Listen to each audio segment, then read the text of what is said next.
When the S-80 submarine, the first Soviet submarine armed with cruise missiles, was raised from the bottom of the Barents Sea in 1969, the rescuers were confronted with a terrifying, truly gruesome sight. The first thing they managed to open was the ship's conning tower. There were only 2 people there, the commander and the mechanic, frozen in their places, as if death had overtaken them at the very moment when they were continuing to perform their duties. But the hardest part was yet to come.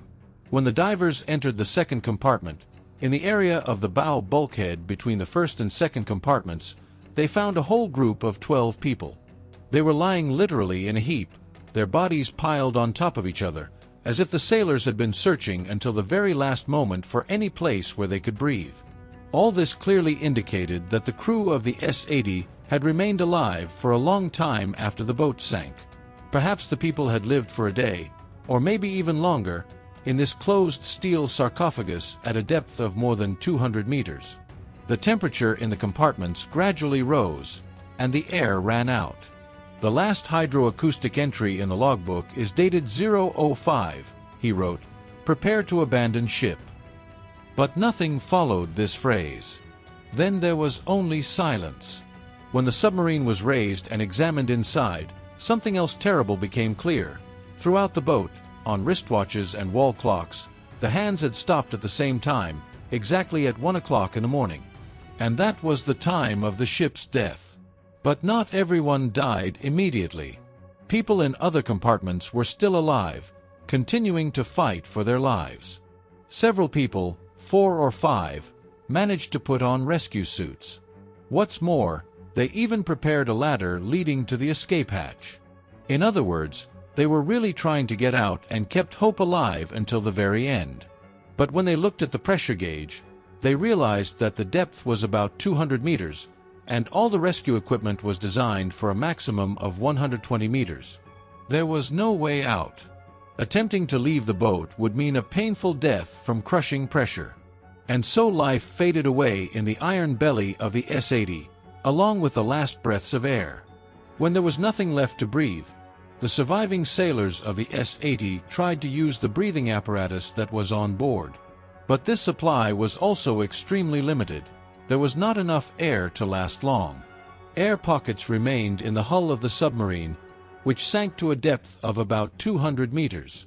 According to experts, it was in these pockets that people tried to take refuge, moving from one compartment to another, trying to prolong their existence and wait for a miracle.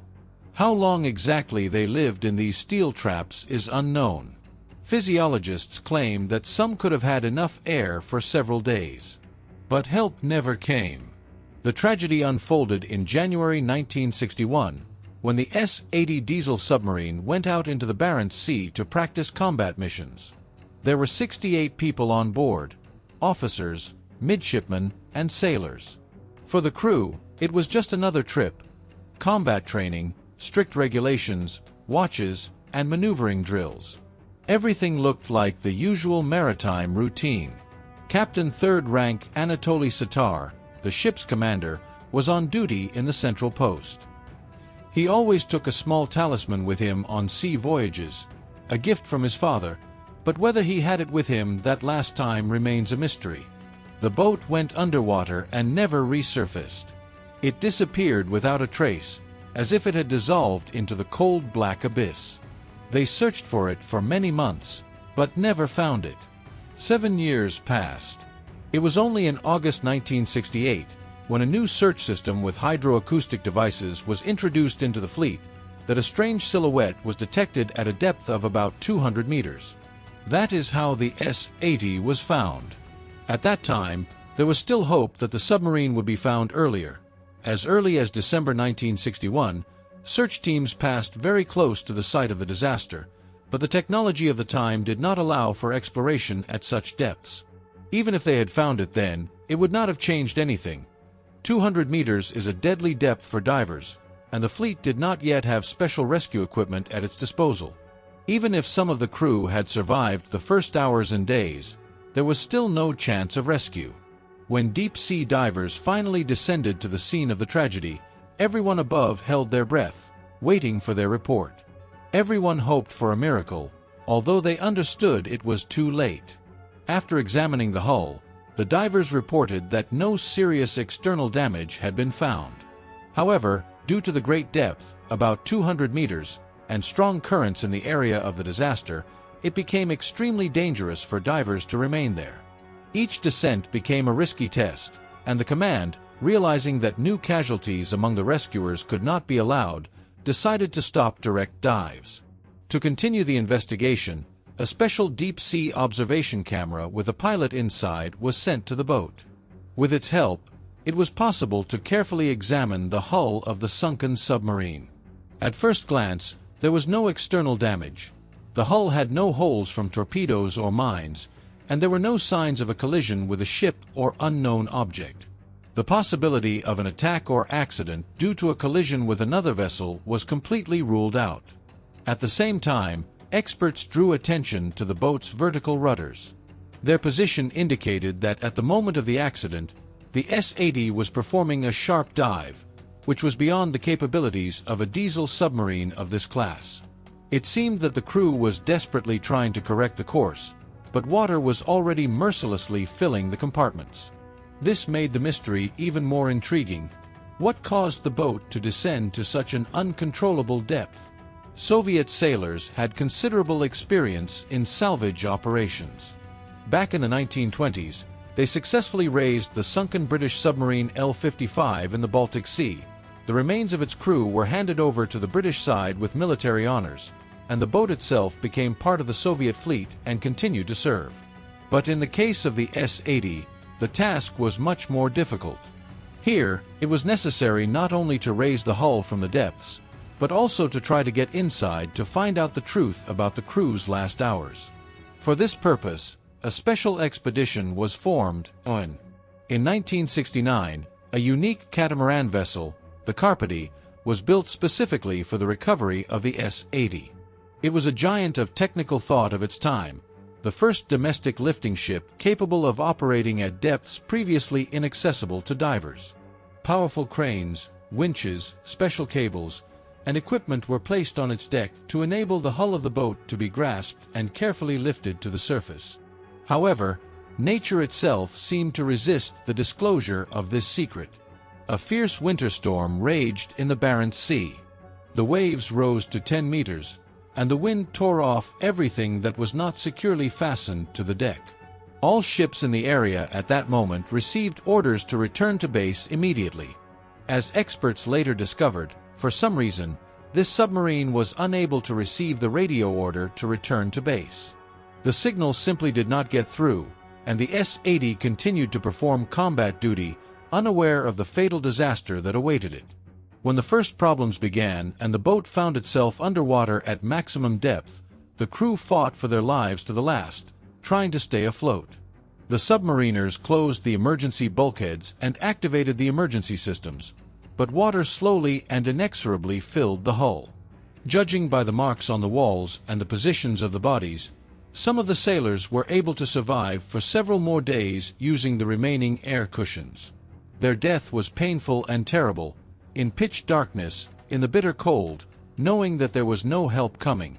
Years later, when the salvage vessel Carpathy raised the S-80 to the surface and rescuers descended inside, a horrific scene unfolded before their eyes. The bodies of the sailors lay in unnatural positions, many frozen in motion. While divers and specialists carefully brought the victims to the deck, the personal effects specialists did their job.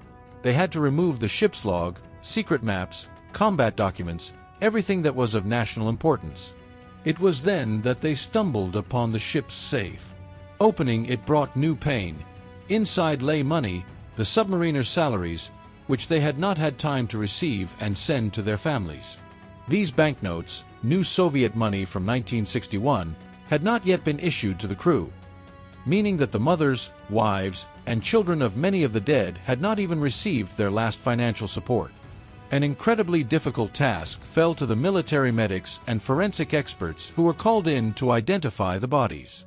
The sea seemed to have embalmed the dead. A mixture of diesel fuel, solar oil, and cold water had turned the bodies into a gruesome black crust. To clean the faces and hands of this armor, each doctor had a large jug of alcohol and a box of rags nearby. The medic moistened a piece of cloth in alcohol and carefully washed away layer after layer until human features appeared. And then something amazing happened. Many sailors' skin remained almost untouched, their cheeks took on a natural color, and, as experts noted, the blood had not even had time to completely coagulate. It seemed that with just a little more effort, these people could be revived. The commander and senior officers were identified almost immediately by their uniforms, medals, and documents. Ordinary sailors were identified by personal tags on their belongings, dog tags, and sometimes by photographs found in their pockets.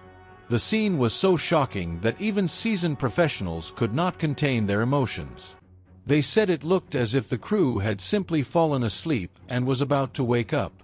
These terrible days passed in the famous Polar City, a closed garrison where the sailors of the Northern Fleet and their families lived. For those who had never been there, it seemed like the end of the earth, a harsh land beyond the Arctic Circle. Here, at the edge of the earth, life went on, filled with long hours of waiting, alarming news, and rare but vividly memorable holidays. The families of submariners were accustomed to constant anxiety. Each time a boat went out to sea meant weeks without news, sleepless nights, and endless waiting for a phone call or a short letter. But this time everything was different. The lights in the garrison apartments burned late into the night. No one went to bed. People froze in agonizing stupor. The S-80 did not make contact, did not return to base on schedule, and this silence was more frightening than any rumors. The fleet command understood the seriousness of the situation. Despite the hurricane-force winds and heavy storm, a large-scale search operation was launched. In accordance with the instructions in force at the time, the command Fleet Emergency Alert was sounded. 28 ships, boats, and aircraft went out to sea. Even fishing trawlers joined the search. Fishermen scraped the seabed with their trawls, hoping to accidentally hook the hull of the sunken boat if it was lying on the ground. Aircraft combed the water area, looking for oil slicks or floating debris, but the sea remained stubbornly silent. Alarming rumors began to spread through the garrison town where the submariners' families lived. Women gathered in kitchens and courtyards, whispering, catching snippets of military conversations, but the authorities remained silent, hiding the truth until the very end. Every phone call caused a flinch. Could it be news from a husband, father, or brother? But instead of joy, only painful uncertainty came. Days dragged on, one after another, week after week, and it became clear a tragedy had occurred. The main goal now was to at least establish the location of the disaster. Where did the boat sink? Where to look for the bodies of the dead sailors? But time was running out, and hope was fading. It was only in the first 10 days of February that the Northern Fleet Command acknowledged that further searches were pointless. Despite enormous efforts, the result was zero. And yet, one sign came from the sea. A few weeks after the disappearance of the S-80, fishermen pulled up an emergency rescue buoy in their trawl. The name of the boat, S-80, was engraved on a copper plate. It was the first and only piece of material evidence confirming that the submariners had indeed gone down. Officially, the country never learned about the tragedy. The newspapers remained silent. Around that time, Krasnaya Zvezda published an article with the prophetic headline, "Keep Your Eyes Open," about the difficulties of winter submarine voyages and the deadly danger of storms. The publication seemed like a hint from above, but there was not a word about the real disaster. In those years, the Soviet press sometimes reported on the loss of ships, but only when it was impossible to hide it. Then the war began. It is understandable that in wartime, any news of losses was carefully concealed, because the enemy should not know about the weaknesses of the fleet or the scale of the disasters. The loss of ships was kept secret by us, the Germans, and the British. It was common practice in all countries of the world. Sailors and submariners went to sea and often disappeared without a trace.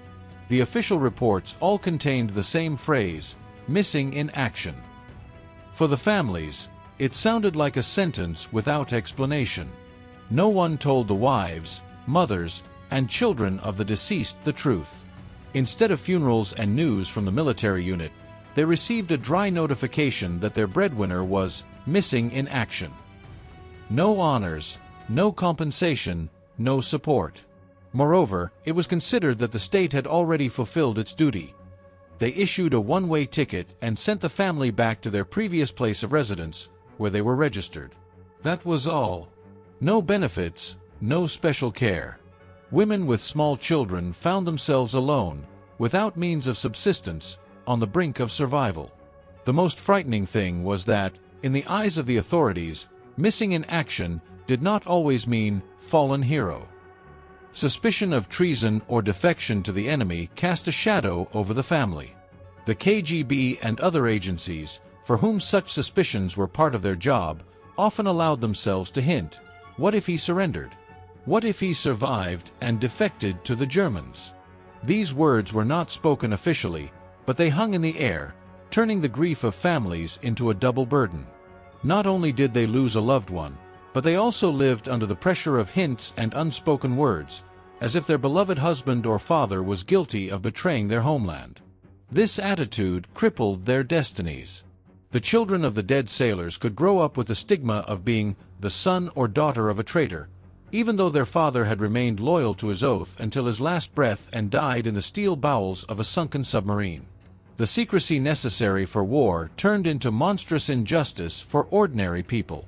Many widows and orphans never found out where the remains of their loved ones lay, never learned the truth, and were not even given the right to mourn at their graves.